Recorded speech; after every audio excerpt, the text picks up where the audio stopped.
Buenas tardes compañeros, catedrático y personas que vean este video. Mi nombre es Edwin Wilfredo Ochoa Contreras. Soy estudiante de la carrera de Derecho de la Universidad de San Carlos de Guatemala, Facultad de Ciencias Jurídicas y Sociales. Mi número de carnet es 2017-02728.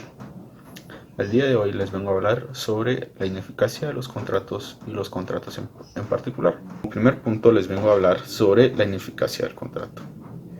La ineficacia del contrato se produce, o un contrato es ineficaz cuando no produce ninguno de los efectos jurídicos que en ella se establece o que en el contrato fueron establecidos. Esto quiere decir de que el contrato no nace a la vida jurídica, que es por simple y sencilla razón por la falta de alguno de los presupuestos establecidos en el artículo 1251 del Código Civil, la cual establece cuáles son los elementos que tiene que tener un contrato para poder nacer a la vida jurídica. Por ejemplo, uno, que sea objeto lícito y que tenga capacidad legal. La capacidad también la vemos reflejada y establecida en el artículo 8 del Código Civil. Ahora les voy a hablar sobre los supuestos de la ineficacia contractual. El primer supuesto es estructural, lo cual se encuentra regulado en el artículo 1301 del Código Civil. Este artículo establece que todo contrato que sea contrario a la ley o al orden público será nulo. Esto quiere decir de que este tipo de contrato se enfoca en cómo está estructurado el contrato o cómo fue creado, no sobre la función o cuándo se vaya a hacer celebrado, tipo de cuestiones, otro tipo de situación o circunstancias que se vayan a dar, sino que este tipo de fallo o supuesto establece que la estructura, cómo fue creado el contrato desde su creación, valga la redundancia, va a ser nulo. O sea, quiere decir de que no puede ser que las partes puedan solicitar su nulidad, sino que simple y sencillamente en la forma en cómo fue creado el contrato o dicho contrato, este va a ser nulo.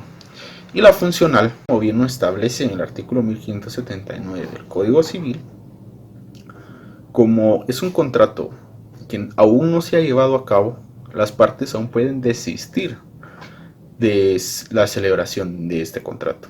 Entonces, por lo cual no es un contrato que sea nulo de pleno derecho, sino que como las partes que tienen la relación jurídica aún no han llevado a cabo la celebración, ya se celebró el contrato, pero no se ha ejecutado. Como no se ha ejecutado dicho contrato, entonces aún pueden desistir de esta ejecución. Entonces acuden con un notario para poder desistir de este contrato y así ponerle fin a las responsabilidades que contrajeron con este contrato y regresar a una situación anterior en la cual ellos habían antes de firmar ese contrato. La oponibilidad en el contrato del contrato significa la falta de efectos que pueda que el contrato tenga o que un contrato válidamente celebrado tenga, por lo cual esto implica que las consecuencias jurídicas que el contrato conlleva no se cumplan o no se lleven a cabo por ninguna de las partes. Entonces sería como una nulidad relativa en este caso, porque el contrato se celebró, se cumplió con todas las formalidades, pero no se está cumpliendo, no se está ejecutando las prestaciones en este caso, y la falta de efectos que este conlleva. Entonces se puede decir que es una nulidad relativa, o sea que no va a ser una nulidad inmediata, sino que simple y sencillamente el contrato va a estar válido, va a nacer a la vida jurídica, pero por las partes no se esté cumpliendo con los efectos que este tipo de que el contrato que se haya celebrado tenga sus efectos que realmente se desean o se desearon al inicio o al momento de celebrarse. La nulidad absoluta del contrato. Esta nulidad absoluta es la forma más radical o la sanción más fuerte que el Código Civil le da a los contratos que violenten la norma, que sean nulos de pleno derecho, o como bien se es conocido jurídicamente, son contratos ipso iure. Dado a que este contrato tergiversa o contradice lo establecido en nuestro Código Civil guatemalteco o en el artículo 1251 del mismo código. Dado a que, como lo establece en la Constitución en el artículo 44, que todo lo que tergiverse o contradiga a dicha ley o violente los derechos humanos serán nulos de pleno derecho o ipso iure. Entonces, ratificando lo que establece la Constitución y el Código Civil, entonces estos contratos que tergiversen de alguna manera lo establecido en el 1251 serán nulos y no podrán subsanarse o cambiar el tipo de contrato para que nazca la vida jurídica, sino que simple y sencillamente el contrato es nulo y ya no se puede hacer ninguna modificación ni nace la vida jurídica. Y esto supone que también priva de efectos de los actos jurídicos, que los actos jurídicos son todas aquellas acciones o hechos que van con consentimiento del hombre, como por ejemplo, como les exponía al principio, de un menor de edad que quiera celebrar un contrato de compraventa, será nulo de pleno derecho porque él no tiene la capacidad de ejercicio para firmar un contrato. Ya si el menor de edad lo hace, por ejemplo, mediante sus tutores, que sus tutores avalen, que ellos firmen, entonces ya ahí ya podrá nacer a la vida jurídica porque está cumpliendo ciertas formalidades que la ley establece. Pero un menor de edad, por ejemplo, un menor de edad, solo el menor de edad con la otra parte, no pueden celebrar un contrato. O por ejemplo, alguien que sea declarado interdicto tampoco puede celebrar contratos por lo mismo, porque estos tipos de personas necesitan de un tutor o un representante legal para poder celebrar contratos. Pero estas personas libremente o por consentimiento o por declaración de voluntad de ellos mismos no pueden celebrar un contrato. La inexistencia del contrato. Hay inexistencia del contrato cuando faltan algunos de los elementos esenciales de dicho contrato, por lo cual, o puede ser también alguno de los requisitos que por su naturaleza el mismo código exige que se lleven ciertos parámetros para que este contrato sea válido, como por ejemplo el contrato de compra-venta de un bien inmueble. Se necesita que sea mediante como esa escritura pública. No puede ser en hojas o en papel simple, sino que tienen que ser en unas hojas especiales que solo las vende la SAT a notarios que están debidamente colegiados ante el Colegio de Abogados y Notarios de Guatemala.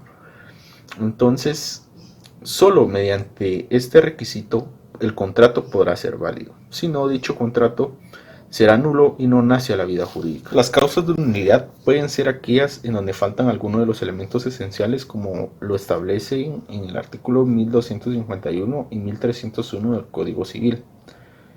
También pueden ser en situaciones de cotitularidad, a faltar el consentimiento unánime de las partes y la ilicitud de alguno de los elementos del contrato. Esta ilicitud también se puede dar como por ejemplo un bien inmueble que haya sido robado, un bien mueble que lo hagan pasar por ejemplo en la compra de un vehículo, que lo hagan de pasar como que fue adquirido válidamente, pero en realidad es robado. Entonces el contrato, si se llega antes de celebrarse o durante la celebración se llega a demostrar que ese vehículo es robado, entonces será nulo. Posterior a la celebración, si se logra demostrar que este vehículo es robado, entonces dicho contrato será nulo. Y la vulneración de la autonomía de la voluntad de las partes. Esto quiere decir que si hay violencia o coerción para la firmar. La nulidad instrumental o formal supone la ineptitud del notario para causar las consecuencias jurídicas que el contrato debe generar al momento de ser celebrado o al momento de celebrarse. y por la cual se vulneran ciertas regulaciones del ordenamiento jurídico guatemalteco o los principios que se forman en la constitución de dicho contrato. Y la nulidad instrumental formal para el contrato es el documento notarial es nulo porque hay una desarmonía entre lo que es el contrato en la forma en que se fue creado el contrato y el actuar del notario. Entonces, por esto mismo supone una nulidad. Y la nulidad judicial que está establecida en el artículo 32 y 35 del Código del Notario, que se da principalmente cuando hay nulidad, cuando el notario omite ciertos pasos o formalidades esenciales que establece el ordenamiento jurídico guatemalteco. Entonces, para este tipo de nulidad, para nulidad judicial específicamente, hay un plazo de 4 años que está establecido en el Código del Notario, y también esta se puede ser que, como es nulidad judicial, también se puede decir que es unilateral. En la nulidad parcial o anulabilidad, el contrato sí nace a la vida jurídica, pero no cumple o no se producen los efectos jurídicos que están destinados originalmente. Por ejemplo, puede ser un contrato que le haga falta, que tenga algunas cláusulas abusivas o de intereses sobre los intereses mismos. Eso es, por ejemplo, se puede declarar la anulabilidad de determinados intereses mediante un órgano jurisdiccional. La rescisión del contrato es una ineficacia funcional del contrato, y esta trata de impedir un resultado contrario al derecho, que por lo regular se da tratan de resarcir el contrato mediante una vía extrajudicial. Está la rescisión voluntaria, cuando las dos partes acuerdan dar por terminado o romper dicho convenio o contrato, y se encuentra regulado en los artículos 1579 al 1584 de nuestro Código Civil guatemalteco. Y la rescisión judicial es una rescisión unilateral cuando las partes no llegan a un consenso, a un acuerdo para romper dicho contrato, pero una parte siente o se ve vulnerado en este contrato, se le están vulnerando sus derechos, o hay un perjuicio, un vicio, un dolo. Entonces acude a un órgano jurisdiccional con los medios de prueba, porque la carga de la prueba también recae sobre él, que tiene que probar que se le está violentando determinados derechos. Entonces acude al órgano para buscar, con la pretensión de que sea declarado nulo dicho contrato. La resolución del contrato por incumplimiento. Esta se da principalmente cuando un contrato válido, que ha cumplido con todas sus formalidades de ley y ha nacido a la vida jurídica, no es cumplido por alguna de las partes o por ambas partes por ambas partes. Entonces, entonces puede ser unilateralmente cuando una de las partes ve que el contrato no tiene ningún efecto jurídico. Entonces acude a un órgano jurisdiccional para que sea declarado nulo. O cuando ambas partes se ponen de acuerdo, entonces esta se le denomina expresa. La revocación es la facultad que tiene el acreedor de dejar sin efecto el contrato total o parcialmente. Y esto se da, y es una acción unilateral, porque solo el acreedor tiene este derecho de poder dejar sin efectos el contrato, o ya sea alguna de las cláusulas del mismo. El desistimiento unilateral es una facultad que tienen los contratantes en determinación de los contratos, en que cada una de las partes puede exigir la relación contractual por su libre decisión. Esto solo se dan en los contratos intuito personae. Eso quiere decir aquellos contratos en los que sea por determinado servicio prestado, ya sea un médico, un ingeniero, un arquitecto o, o alguna persona que sea un servicio específico que tenga que dar esta persona en particular. Entonces, y también se da cuando en los contratos en que la duración de la relación es indeterminada o existe una relación de tracto sucesivo o continuada. El contrato preparatorio o precontrato es un contrato que se va a llevar a futuro. Esto quiere decir que su celebración da paso a que a un tiempo determinado se celebre un nuevo contrato. Pero las partes acá solo aceptan una oferta, pero el pago o la adquisición o el traslado de los derechos se llevará a cabo en una fecha determinada posterior a este contrato, y que este contrato tiene una temporalidad de vigencia que se dará solo en el tiempo establecido en que las partes fingen en cuándo se llevará la compra definitiva. Esto quiere decir de que si se firma un contrato el 30 de septiembre, el precontrato se firma el 30 de septiembre y se acuerda que la compra se llevará a cabo el 3 de diciembre, ese será el tiempo de vigencia que tenga este contrato. Y al momento de firmar el contrato de compra-venta, entonces este contrato se extingue, caduce y entra en vigencia el nuevo contrato de compra-venta y ya se cumple y ya se tiene que cumplir con todas las formalidades de ley. Y estos contratos se encuentran regulados en el artículo 1674 del Código Civil guatemalteco. Los contratos traslativos de dominio. Estos contratos, como su nombre lo indican, trasladan el dominio o trasladan el dominio de una propiedad o de un bien hacia otra persona. Esto principalmente se da en el contrato de compra-venta o permuta.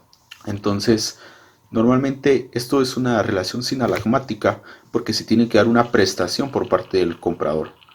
Entonces, el vendedor da el bien y la contraprestación sería que el vendedor da el bien y la contraprestación sería que el comprador dé el dinero o la cantidad monetaria por la cual el vendedor le está dando el bien y se den los efectos jurídicos de los cuales se requieren. El contrato de compraventa. El contrato de compraventa es un contrato traslativo de dominio. Como lo dijimos en el tema anterior, son contratos a título oneroso. Y este contrato es bilateral porque ambas partes quedan obligadas.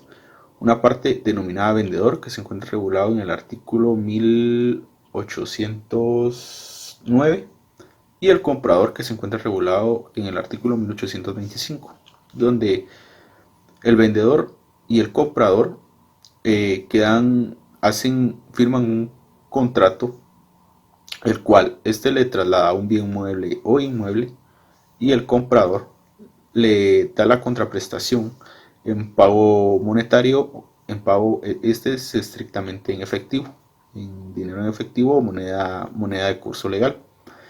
Entonces, y el contrato de compraventa se encuentra regulado en el artículo 1790.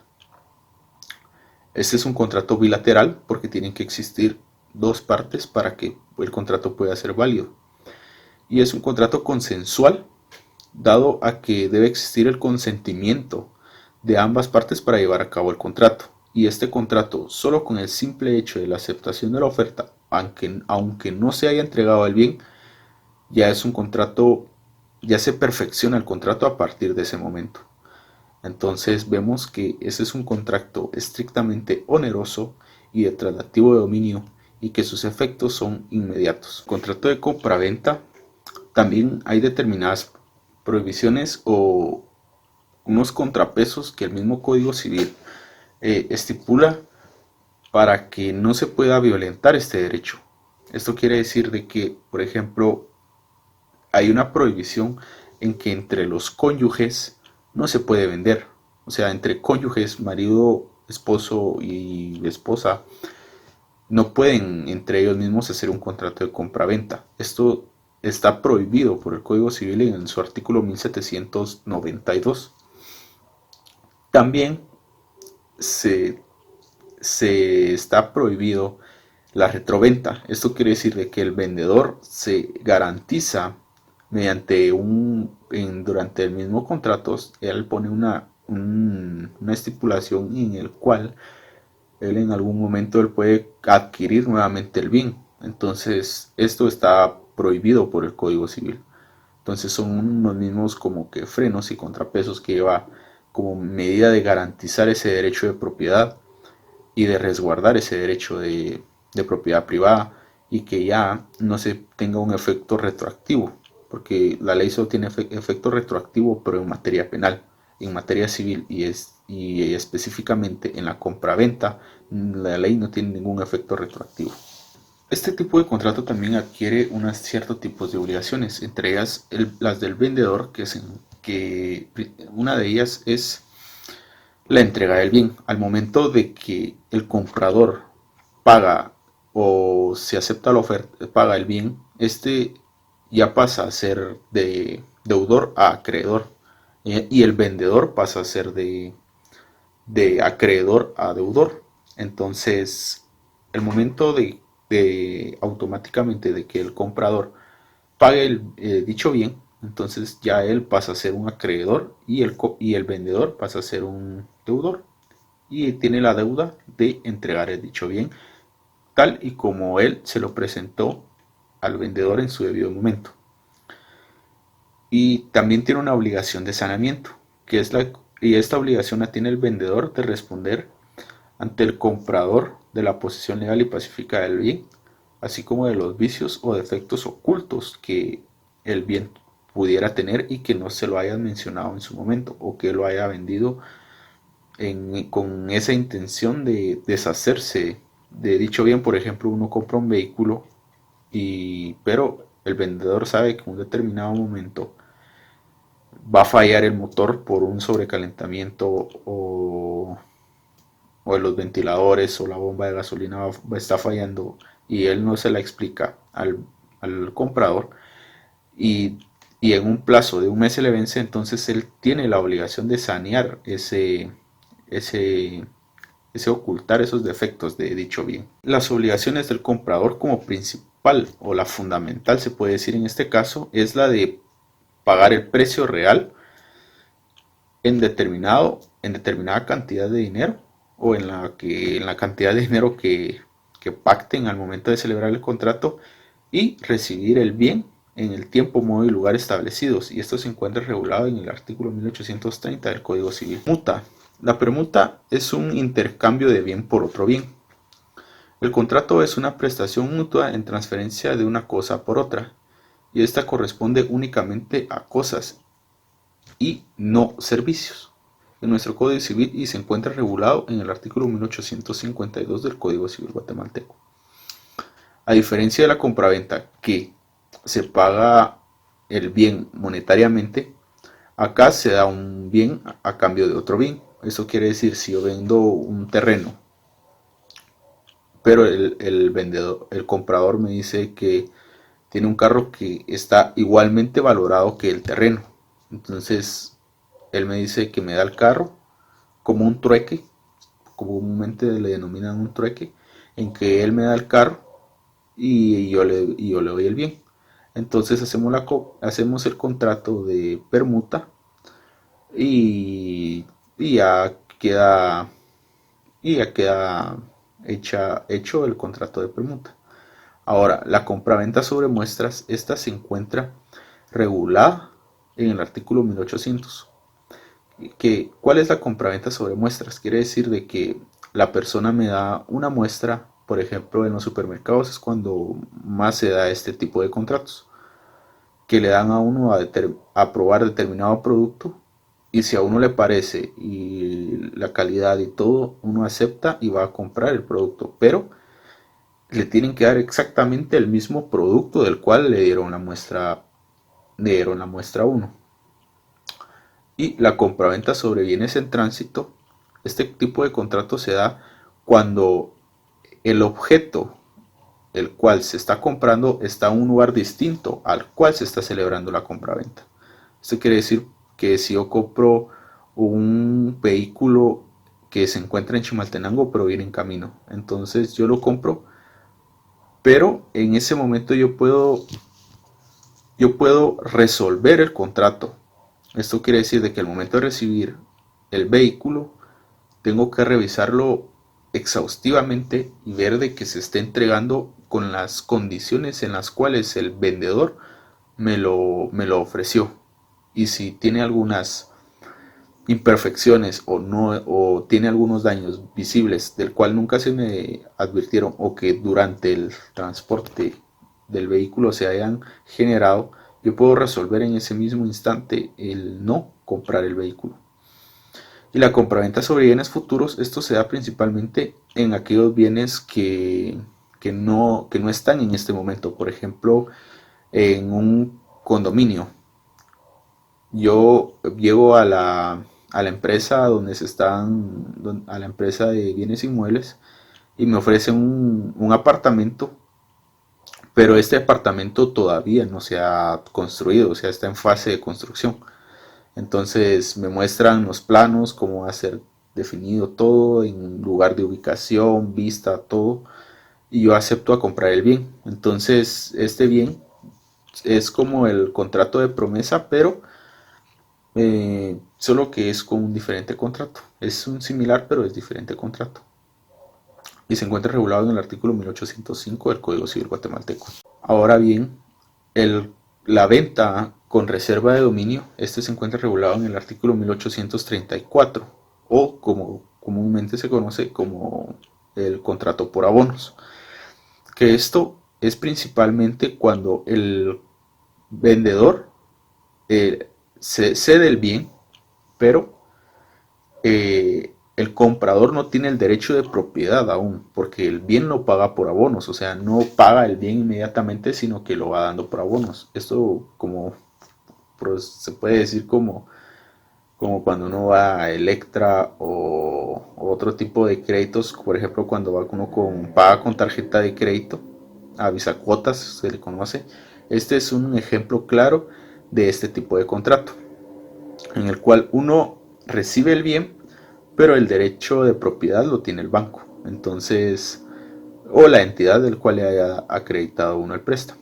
Y será un derecho absoluto de propiedad para el comprador al momento de haber cerrado o de haber pagado en el capital total de la deuda o del bien o del precio del bien que se lo hayan vendido.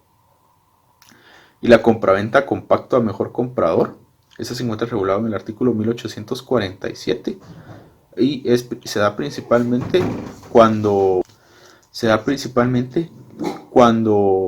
las personas, cuando por ejemplo yo compro una casa, pero me la dan bajo este pacto, un bien inmueble que el vendedor se reserva el derecho de, si en 6 meses llega una persona que le ofrece una mayor cantidad de dinero, él se la puede vender, aun cuando yo ya haya adquirido el bien.